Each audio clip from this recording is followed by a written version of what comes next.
Today we're getting into the latest Tesla news, including the all-new longer-range Model Y, updates about the Tesla Bot, the tax credit possibly being eliminated, a new update about their Optimus robot. And as always, it shows some things that many interpret as slow, while also demonstrating very impressive progress. The Optimus account posted, "Trying to be useful lately," and the video details a number of things. We can see the robot using its right arm to sort 4680 cells one by one, and it says, "Optimus has been busy learning useful tasks lately." Here, its end-to-end neural network was trained to sort battery cells, running on the FSD computer inside. They also demonstrated recovering from failures entirely autonomously, but Tesla further showed a really cool peek into data collection for Optimus. They say, quote, "The training data was collected via human teleoperation," and they show multiple humans with VR headsets and tracking suits training robots for the tasks that we see it doing. They say Optimus is being tested at one of their factories and that human interventions are decreasing. It is also regularly walking around the office in increasing distances. Seeing it walking, even though slow, is quite impressive. Overall, with all of this, the main thing that impresses people is the timeline. Neural net is running entirely end-to-end, meaning that it only consumes video coming from the bot's 2D cameras, as well as onboard proprioceptive sensors, and produces joints control sequences directly. It runs entirely on the bot's embedded FSD computer, powered by the onboard battery. It is designed such that a single neural net can perform multiple tasks as we add more diverse data to the training process. While not being perfect yet and still a little slow, we're seeing increasingly high success rates with less frequent misses. He then adds that further work is ongoing to make it move faster, as well as dealing with more adverse terrains, all without sacrificing the human-like nature of it. We're also focusing on repeatability across the fleet, training the neural net to deal with dynamic calibration and small bot-to-bot variants. Regarding Miss Hand, later this year we'll have 22 degrees of freedom. Currently it has 11. Furthermore, quote, "The actuators will move almost entirely into the forearm, just like how humans work." As for how much this robot is doing the task autonomously, some people got a bit confused since they showed the humans training the robots, but he clarified, yes, this is fully autonomous, no human in the loop anywhere. The Optimus project is a very interesting one to watch. AI growth is huge right now, and we are seeing compelling competitors working on their own humanoid robots, so this will be a very fun space to watch. Some think a robot like this is 5 years away from being consumer available, whereas Elon has talked about Tesla being able to sell this sometime in 2025. Next up, we saw Tesla finally introduce the Quicksilver color for this car in the US. It was available on what were the only long-range trims of this car at the time, long-range all-wheel drive and performance, and not available on the standard range Model Y.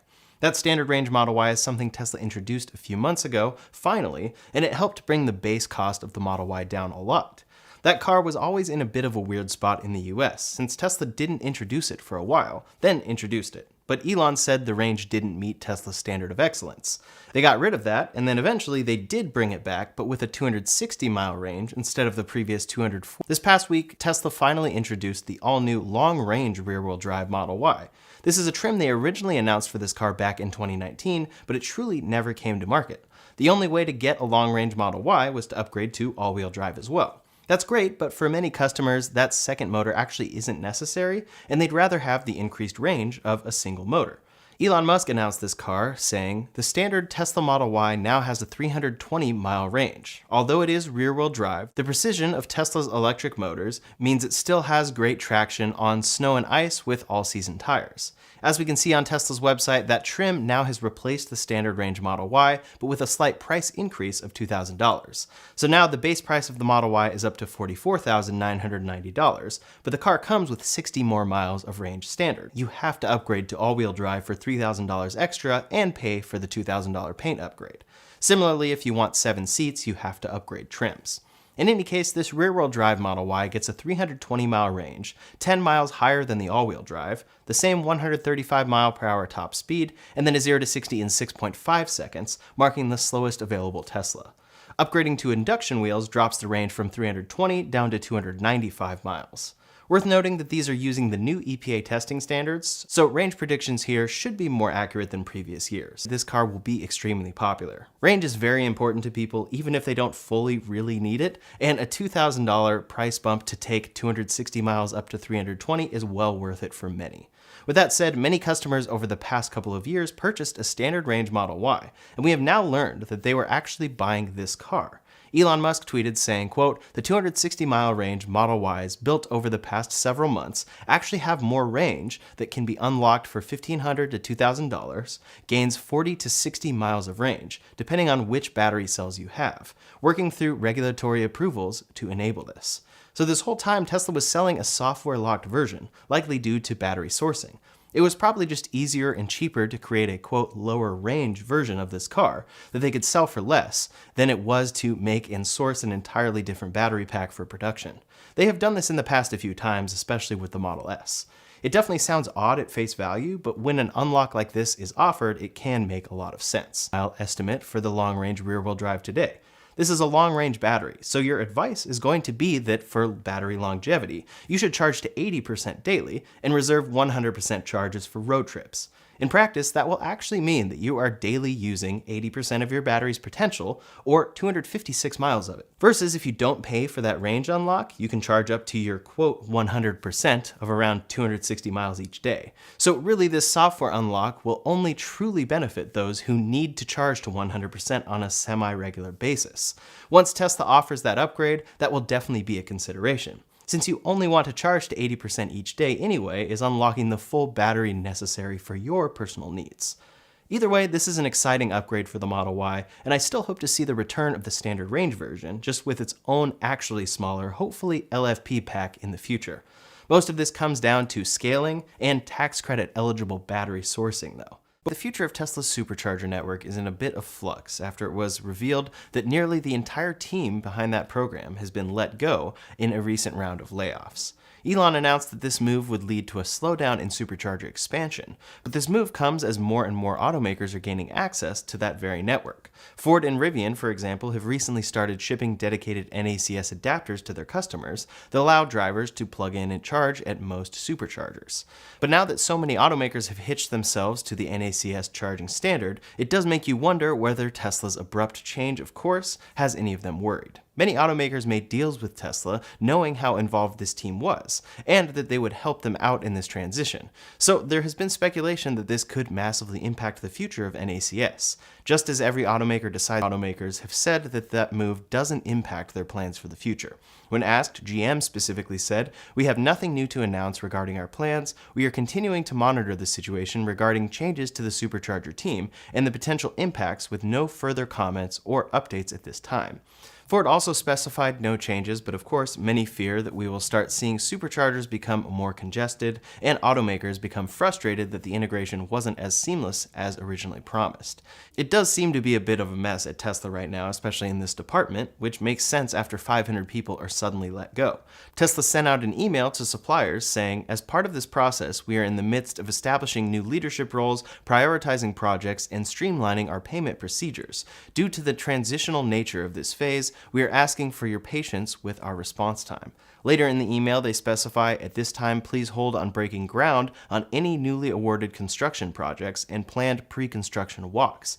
And then they tell them to continue work on active supercharging construction sites. Instead, be relying on third parties to build out reliable infrastructure.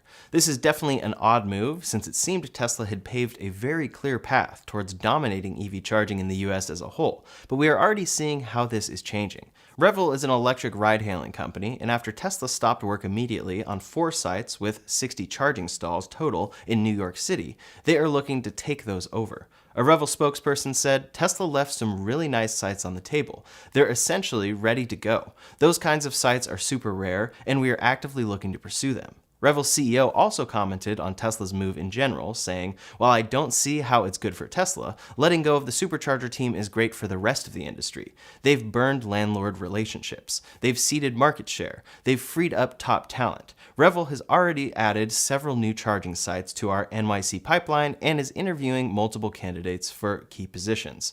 Revel and every other charging operator gained a significant tailwind this week. We saw this with BP buying $100 million of Tesla charging equipment, so maybe this will become Tesla's focus. Only time will tell, but many fear that supercharging will get worse in the US and worse for cars like the Cybertruck. Next up today, we talk a lot on this channel about EV tax credits. That's because they are something that can help many owners afford their EV, but they are also constantly changing around. For a long time, Teslas were disqualified from EV tax credits due to a manufacturer cap. Then the tax credit changed, making their cars eligible, but in the process it got stricter as far as battery sourcing goes. This year the tax credit became available at the point of sale, which is a very big thing, but of course it also got stricter. The Model Y entirely qualifies, but only the performance Model 3 does. But at the same time, a new bill has been introduced to eliminate the credit entirely. This bill is called the Elite Vehicles Act, and it aims to eliminate the clean vehicle credit for new, used, and commercial EVs. This bill seems motivated by the oil industry and makes two statements that aren't fully accurate. It asserts that these credits are a giveaway to the wealthy, even though there are clear income caps to qualify for an EV tax credit, and that these credits allow Chinese EVs into the US. In fact, the biggest reason so few EVs qualify today is because of strict battery sourcing requirements, keeping foreign entities of concern out of the EV battery supply chain. And, in fact, Tesla really sees Chinese automakers as their main competition. So the elimination of this credit could result in most US-made EVs coming in at prices $7,500 higher, and companies not finding themselves incentivized to move battery production over to the US. Of course, it's very complicated, and some would very much argue that tax credits shouldn't exist at all, and competition should ultimately be what makes EVs win out.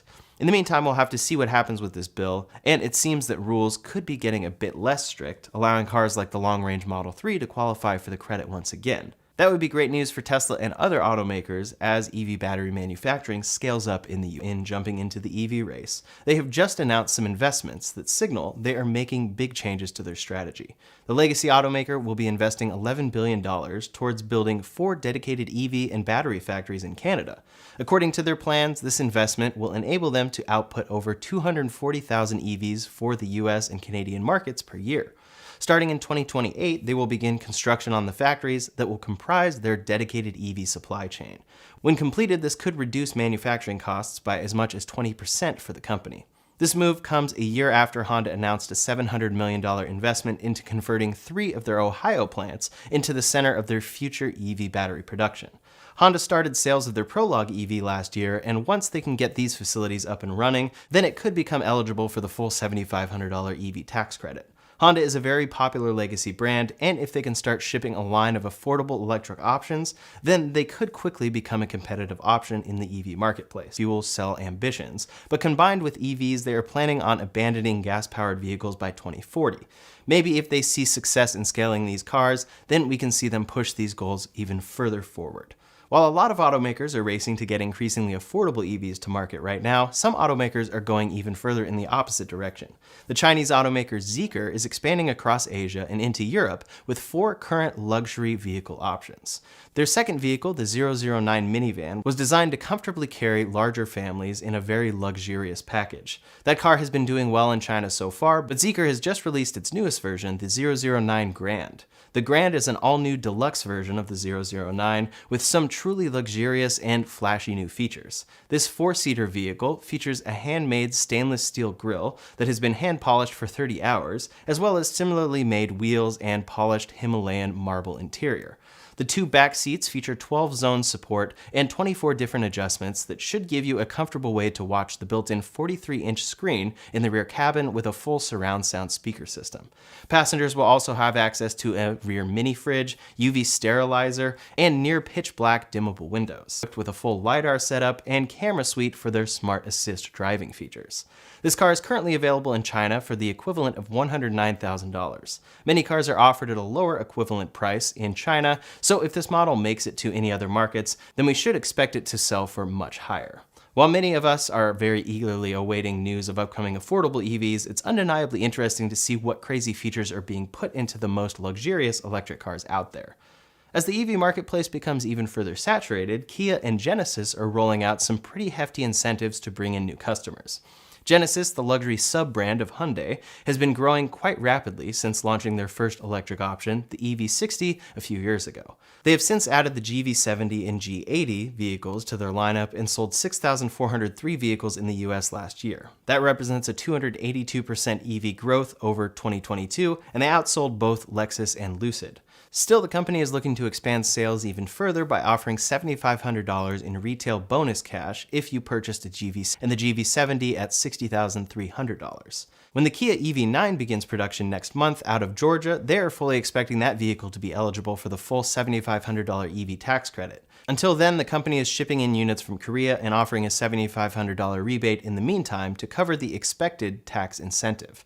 That brings the starting price of this vehicle down to $48,895. As the market grows increasingly saturated with EV options, we should start to see companies increase incentives like this to get you to purchase one of their cars. Scaling is also very important here. While we are seeing a lot of options, a lot of these aren't fully available at scale and don't actually need to be yet until we're seeing the sales grow for all of them.